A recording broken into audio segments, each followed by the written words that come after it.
Yeah, I kind of look at that in terms of ownership. And I don't mean it in its financial sense, but allow employees, associates in your organization to feel a sense of ownership, that I get a voice here and that voice is actually heard and it impacts how we conduct our business every day, right? And then I know what my role is in the organization. Again, when I get a sense of ownership, you get that discretionary effort from people, right? Because who works harder in a business other than the owner, right? But if you feel that you really matter in that business every single day, it matters whether Rob shows up to work every day.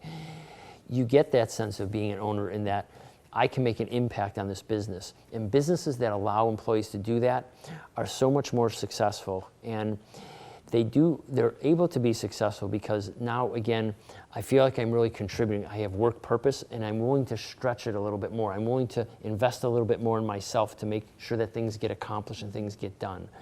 And it allows you to really, as a leader, when you have people going that way, maybe you're able to spend more time with another employee, right, who requires a little more development. But culture is such an enabler of everything else we do. In my mind, it is actually the foundation of the organization. It really is. And it's critically important that the C-suite are really focused on this. And when they're not, you're seeing those trends in the workplace. People are spiraling, employees are spiraling, looking for the companies where they can fit. And they're looking for places they could do good work. And the companies that have that culture that's inviting and allow them to come and have that work purpose are going to win. They just are going to win in what's already a really competitive environment. And you can go for the last 6 or 7 years, Gallup and many other organizations that do the polls, and the number one factor of 75% or more, it's been consistent since 2016, that the number one concern for CEOs is talent in their organization.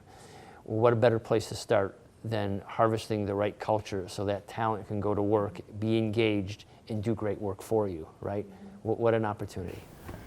I think one of the things that you'd alluded to as well, Sandra, was just talking about, why do you bring somebody else in to do this and not just give it to someone, HR or the CEO, who most likely both of them have way too many things on their plate already.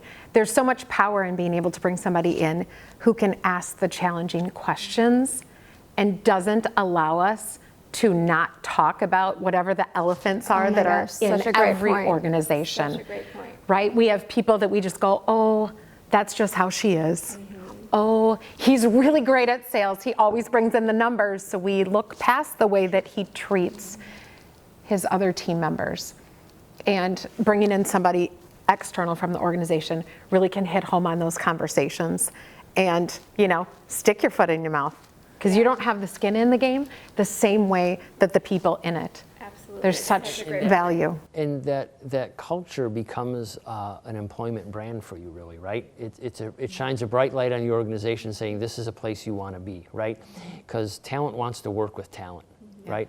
And when you do that, you not only, we can go into all the lowering cost of hiring and things of that nature and the cost of turnover and things of that.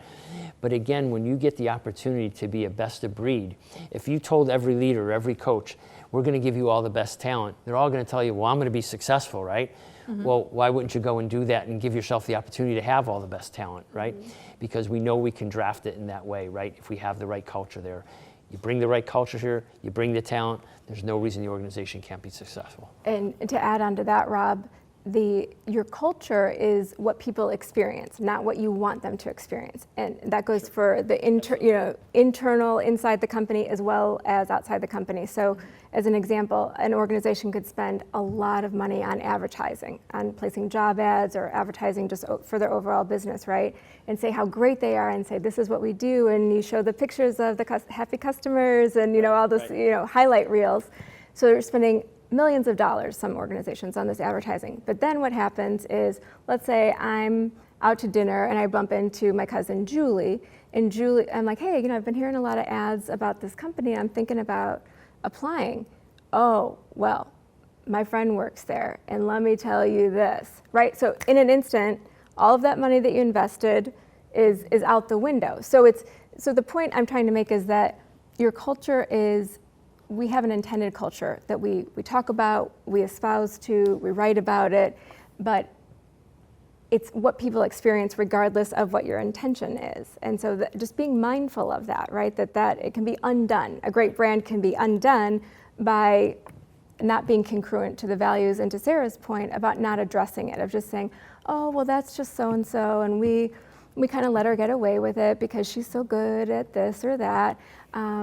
It's absolute culture killer. Absolute culture killer. Yeah, before we do any more event planning, before we do any more employee surveys, let's actually make culture part of our strategic, business plan. And let's do that, because we continue to keep surveying employees and what are we really doing with the information? We're asking you, but we're really not responding to you. But we feel better because we asked you, right? It's really, it's a train to nowhere. It's a train to nowhere. So let's get back on the culture, make it part of the strategic initiatives, bring it to life in the organization, know that it's a journey, right? It can be a long journey at times, but the benefits are immense and the payoff is just so huge, and simply the right thing to do. It's the right thing to do.